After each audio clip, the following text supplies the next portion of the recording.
Welcome to 60 Second Civics, the daily podcast of the Center for Civic Education. I'm Mark Gage. The Supreme Court has emphasized the importance of the right to assemble in a free society, but it has approved certain restrictions. For example, in 1939, the court held in Hague v. Congress of Industrial Organizations that people have the right to assemble in a public forum, such as in the street, in parks, and on sidewalks.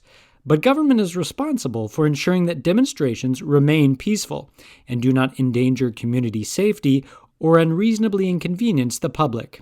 Justices of the Supreme Court have struggled with how to balance the right to assemble against other rights and the needs of the public. That's all for today's podcast, 60 Second Civics, where civic education only takes a minute.